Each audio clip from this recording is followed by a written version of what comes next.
दंडोत प्रणाम। जय श्री चक्रधर। कली सर्व संतात जो श्रेष्ठ ज्ञाता, जगी वंद जो सर्व पंथाद्य नेता।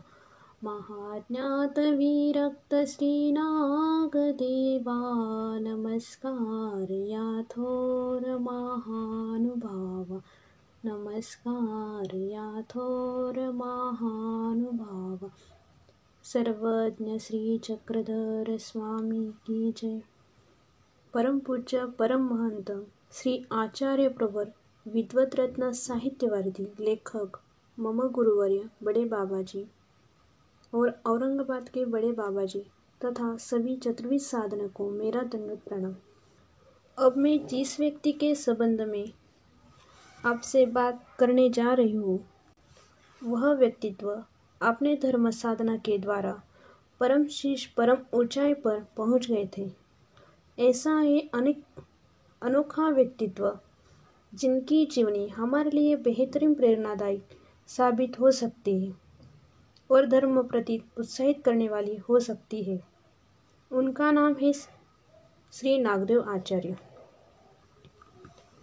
जय श्री कृष्ण धर्म के प्रवर्तक मेरे श्री चक्रधर स्वामी जी ने उत्तरापंथ प्रयाण से पूर्व सर्वप्रथम जिन्हें आचार्य पद प्रतिष्ठित किया तथा पंथ की बागडोर जिनके हाथों में सौंपी, वे हमारे श्री नागदेव आचार्य। इसके बाद वे खुद जीवन के अनुभव आपके सामने प्रस्तुत करने जा रहे हैं। पंथ में मुझे सर्वश्रेष्ठ आचार्य माना जाता है। मेरी श्रेष्ठता का प्रमाण स्वामी श्री चक्रधर जी के द्वारा स्थान स्थान पर मेरी प्रशंसा में कही गई युक्तियाँ।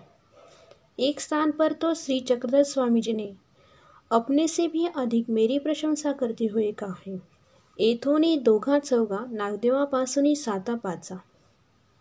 अर्थात हमसे 200-400 ज्ञान प्राप्त होगी तो नागदेव जी से 700-500 होगी। इस प्रकार की अनेक महत्वपूर्ण स्वामी की युक्तियाँ मेरे महत्व को प्रकट कर दिखाई देती है। मैं आध्यात्मिक जागरण दिव्य संदेश देने वाला एक तेजस्वी धर्म दिवाकर में था। मेरी पवित्र आध्यात्मिक किरणें बिना किसी भी भेदभाव के मानव मात्र के अंतस्थल को प्रकाशमान करके उसका यथार्थ पद प्रदर्शन किया करती थी। ये आध्यात्मिक किरणें इतनी ओजस्वी, सात्विक, शांतिप्रद थी कि कुछ कहते नहीं बनता। अधिक क्या, मेरी आध्यात्मिक किरणों के सन्मुख गगनविहारी सूर्य किरणें भी नग्न थी, क्योंकि गगनविहारी सूर्य किरणों में संताप पाया जाता है और ये किरणें अपने संताप से शांत व्यक्ति को भी अशांत बना डालती है। परंतु मैं धर्म दिवाकर की आध्यात्मिक किरण सर्वत्र शांति का प्रदान करके उसे स्वस्थ बना डाला था। मेरा मंगलमय आध्यात्मिक ज्योति ने हजारों मानव को आध्यात्मिकता का पाठ पढ़ाया था। मेरा जन्म काल का निर्णय, मेरा जन्म समय का निश्चित शक उपलब्ध नहीं है कि इस शक में मेरा जन्म हुआ, किंतु अनुमानत कुछ निर्णय अवश्य किया जा सकता है। मैं जब स्वामी श्री चक्रधर जी के सानिध्य में आया तब मेरी आयु 32 वर्ष की थी। मेरी आयु इतनी ही थी, इससे के आगे की आयु भगवान श्री चक्रधर जी के कृपा प्रसाद से अर्थात लीला दान से मुझे प्राप्त हुई थी। यह लीला चरित्र की एक घटना निर्विवाद सिद्ध है। स्वामी जी के सन्निधान में लगभग 4 वर्ष तक मैंने ब्रह्म विद्या शास्त्र का गहन अध्ययन किया। उसके बाद स्वामी श्री चक्रधर जी ने महाराष्ट्र छोड़कर उत्तरापंथ प्रयाण किया था। स्वामी जी के प्रयाण के पश्चात 30 वर्ष तक रहा। 66 वर्ष की आयु की अवस्था तक मैं जीवित रहा ऐसा मानना है। 27 वर्ष की स्वामी की विद्यमानता में 14 वर्ष श्री गोविंद प्रभु के सानिध्य में और उनके देह त्याग के बाद मैं 16 वर्ष तक अनवरत धर्म प्रचार कर इस नश्वर शरीर परित्याग किया। स्वामी जी के उत्तरापंथ प्रयाण का शक 1164 है। उसमें से स्वामी सन्निधान तक 36 वर्ष मेरे जीवन का जन्मकाल मानना पर मेरा जन्म शक 1158 सिद्ध होता है। मेरा पूर्व परिचय। मेरे पिता का नाम माधव भट्ट तथा माता का नाम अबैसा था। दादा महेश्वर पंडित नाम से प्रसिद्ध थे। मेरे 3 भाई बहन थे जिनके नाम है सारंगपाणी, वेजोबा तथा उमैसा। दुर्भाग्य से मेरी शैशव अवस्था में ही पिता का देहांत हो गया। अंत मेरा संपूर्ण परिवार का बोझ मेरे चाचा वायनायक पर आ पड़ा। मेरे चाचा ने इस गुरुतर भार को भली भांति से निभाया, किंतु देवी विचित्र गति अर्थात भाग्य से गति बड़ी विचित्र होती है।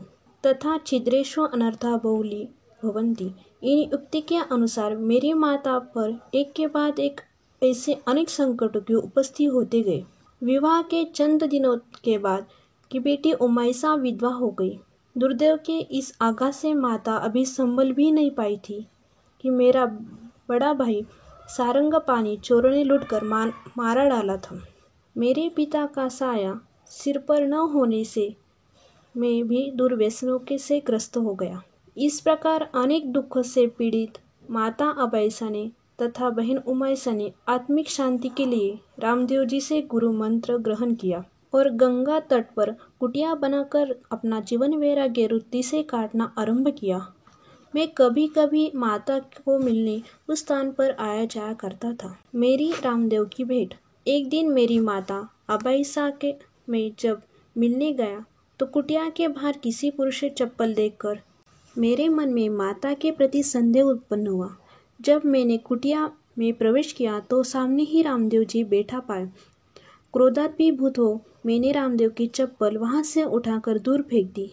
मेरे तमतमाते चेहरे को देख रामदेव चुपचाप अपना कंबल उठाकर एक वट वृक्ष के नीचे जा बैठे। रामदेव के जाने के पश्चात मैंने कुपित होते हुए माता से कहा, माता आप ये अच्छा काम कर रही है ना? क्या इसलिए यहाँ कुटिया बनाई है? माता ने उत्तर दिया, नागदेव ये तुम क्या कह रहे हो? रामदेव बहुत अच्छे महात्मा हैं और इनसे तो अपूर्व आनंद की उपलब्धि भी होती है। माता के वचन सुन मैंने उपहासपूर्वक कहा, क्यों नहीं आनंद प्राप्त होगा? मादैसा तथा उमैसा को दोनों युवा है और आपके महात्मा भी युवा है। माता ने क्रोधित हो कहा, यह तुम क्या कह रहे हो? ऐसा कहते तुम्हें लज्जा नहीं आती? माता को कुपित देख मैंने नम्रतापूर्वक कहा, तो क्या आपसे ये आपके महात्मा से मुझे आनंद प्राप्त होगा? यदि मुझे इनसे आनंद प्राप्त हुआ तो मैं जानूंगा कि ये सच्चे महात्मा है। माता ने उत्तर दिया, नागदेव तुम्हें भी इनसे अवश्य आनंद प्राप्त होगा। तब मैं रामदेव को बुलाने वहां गया जहां वह ध्यान मग्न बैठे थे। मैंने घर चलने के लिए कहने पर रामदेव चुपचाप मेरे साथ चले आए। कुटिया में सभी ने साथ साथ भोजन किया। भोजन के पश्चात रामदेव गंगा तट पर चले गए। माता अबैसा की उनके पास जाने के लिए कहने पर मैंने भी गंगा तट पर उनके पास चला गया और पूछा, महात्मन सुना है आपसे आनंद की उपलब्धि होती है, क्या ये सच है? मेरा यह प्रश्न सुन रामदेव ने उत्तर दिया, हमसे आनंद प्राप्त होता भी और नहीं भी, किंतु हमारे गुरु सर्वज्ञ श्री चक्र से निश्चित ही आनंद प्राप्त होता है।